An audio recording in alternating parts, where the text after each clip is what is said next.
안녕하세요. 김태훈의 현명한 투자자 방송 시작하겠습니다. 오늘은 KB금융지주에 대해서 말씀드리겠는데요. 올해 들어와서 1년 내내, 상반기죠. 상반기 내내 주가가 큰 폭으로 올라준 종목이기도 합니다. 굉장히 좀 무거운 주식이기도 하고, 이 금융주가 오를 때는 시장 내 유동성이 넘쳐 흐를 때 이 금융주들이 대표적인 대중주로서 이 주가가 끌어올려진다고 말들을 하는데요. 그건 이제 옛날 외국인 투자자들이 우리나라에 좀 덜 들어왔을 때 얘기고, 이제 80년, 90년대 초반 얘기죠. 이 KB금융 같은 경우는 국민은행을 자회사로 두고 있는 대표적인 금융지주 회사인데, 이 회사도 역시나 이제 국민은행이 전체 금융지주 내부에 차지하는 비중은 가장 큽니다. 이 자산 규모로는 가장 크지만 수익성은 좀 떨어지는 모습을 보이고 있죠.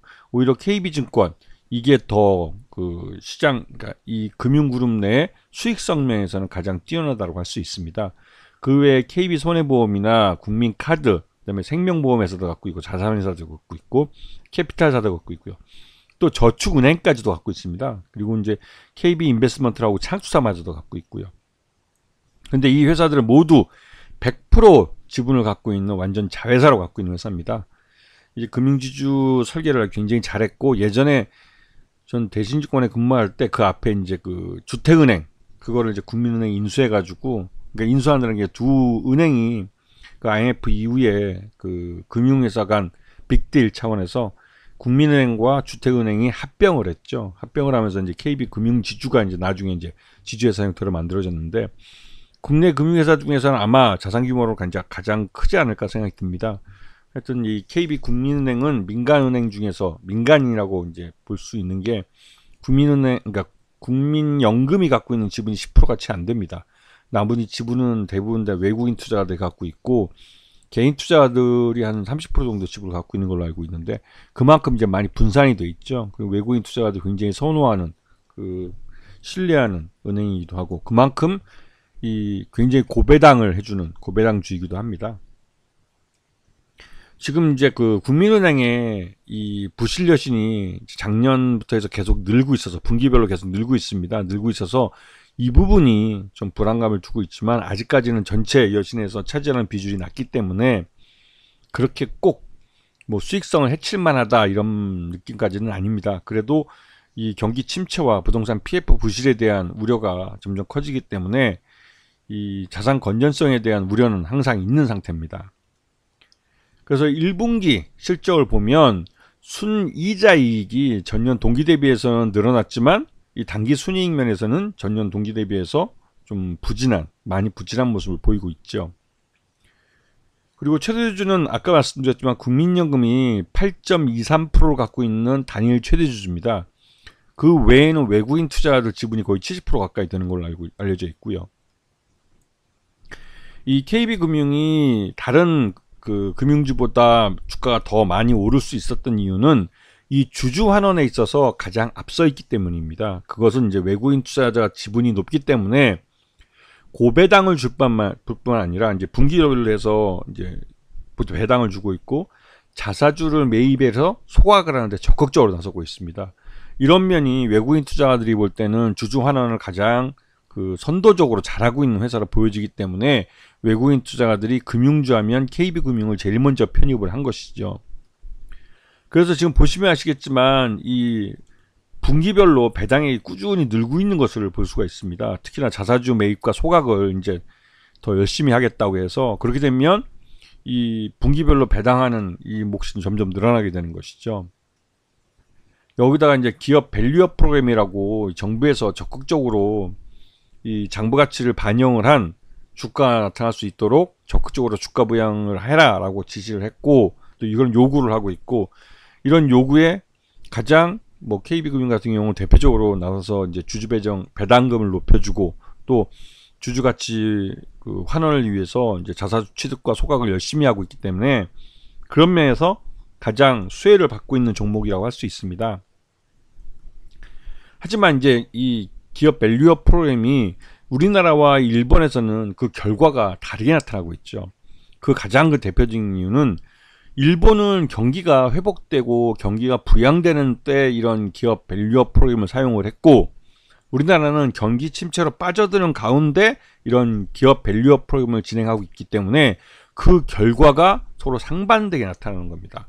그렇다면 일본은 왜 경기 부양을 할 때 이런 정책을 쓰고 우리나라는 경기가 침체를 할 때 이런 그 정책을 사용할까요?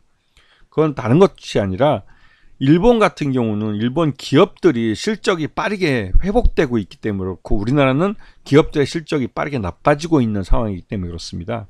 이거는 기본적으로 우리 그 기업들이 지난 30년 동안 해외에서 적극적으로 키워왔던 중국 시장이나 러시아 시장 이런 제3세계 시장들을 일본 기업에 고스란히 내주고 있기 때문이죠.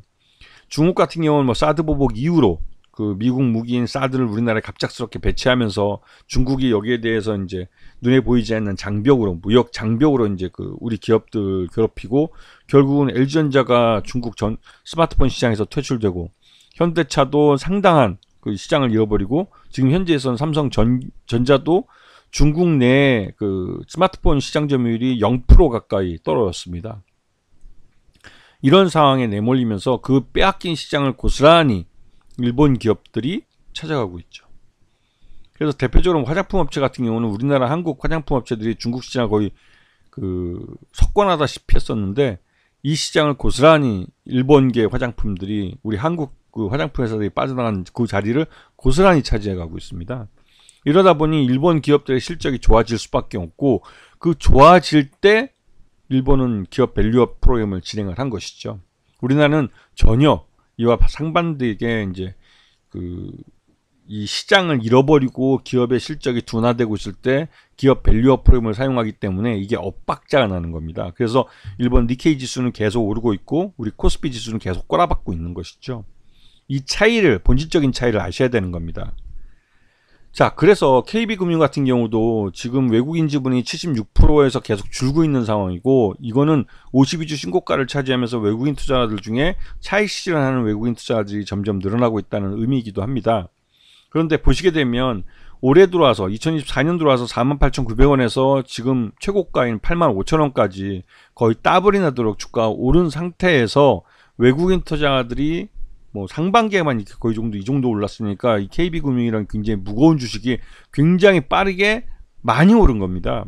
그래서 여기에 차익 실현 매물을 내놓고 하는 것은 1분기 실적만 놓고 봐도 KB금융은 뭐 10만 5천원 정도가 적정 주가로 평가되고 있지만 지금 잠재적으로 앞에서 설명드렸듯이 부동산 PF 부실이나 또 경기 침체 속에서 이 부실 여신들이 점점 늘어나고 있는 상황, 특히 이제 주택과 관련해서 주택담보대출의 부실이 개인들의 부도와 함께 점점 늘어나고 있는데 이러한 부분들이 폭탄 돌리기로 남아있기 때문에 외국인 투자자로서는 지금 뭐 KB금융이 주가가 이 오를 만큼 올랐고 적정 주가인 10만 5천원보다 할인되는 것은 그러한 부동산 PF 부실이나 이런 해결되지 않은 문제들이 잠재적인 문제들이 점점 이 폭탄을 키워간다고 그럴까요? 그러고 있기 때문에 외국인 투자자들이 이제는 차익 실현하고 빠져나오는 단계에 접어든 겁니다. 그렇기 때문에 KB금융 같은 경우는 올 상반기에 많이 올랐지만 하반기에는 이런 상승 추세를 이어가기에는 좀 한계를 갖고 있다는 말들이 나오죠. 왜냐하면 경기 침체가 점점 더 심해지고 있습니다. 이거는 쉽게 말해서 여러분들이 뭐 뉴스를 보거나 할 때 좀 하층민들 중에 극단적인 선택을 하시는 분들, 또 중산층에서 하층민으로 몰락하면서 극단적인 선택을 하시는 분들이 점점 많아지고 있는 뉴스를 접하시면서 쉽게 아실 수 있습니다. 우리나라는 그러한 사회적 안정망이 윤석열 정부 들어와서 정부가 재정 파탄에 직면하면서 가장 먼저 이런 사회복지제도 자체를 비용이 돈이 없다는 이유만으로 제일 먼저 제껴버렸죠. 그러면서 이제 부자 감세를 많이 하고 있는 겁니다. 그래서 이러한 것들이 돌고 돌아서 결국은 이 KB금융 같은 은행에도 영향을 미치고 있는 것이죠. 주가는 실적을 반영합니다. 실적이 좋아지는데 한계에 도달한다면 그거는 주가의 피크를 친 거라고 볼 수가 있는 것이죠. 그래서 이 KB금융이라는 은행은 그 전단에 있는 기업과 또 가게 이들의 수익이 좋아져야만 이 은행도 수익이 좋아질 수 있는 겁니다.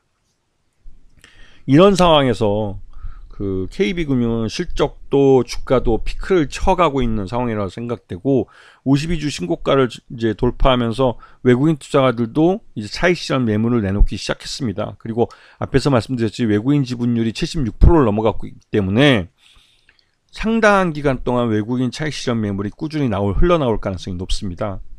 그리고 KB금융이 실적 개선이 계속 이루어지지 않는다면 이 중간, 그러니까 분기 배당도 지금 회사가 밝히고 있듯이 그렇게 많아질 수는 없는 것이죠. 실적이 나쁘면 배당도 줄어들 수밖에 없습니다. 이런 부분들을 감안하시고 이제는 상반기와 올 하반기에 주가 포트폴리오를 새로 짜갈 고민을 하셔야 할 단계가 됐다고 볼 수 있습니다. 아시겠죠? 자, 오늘 방송 여기서 마치겠습니다. 감사합니다.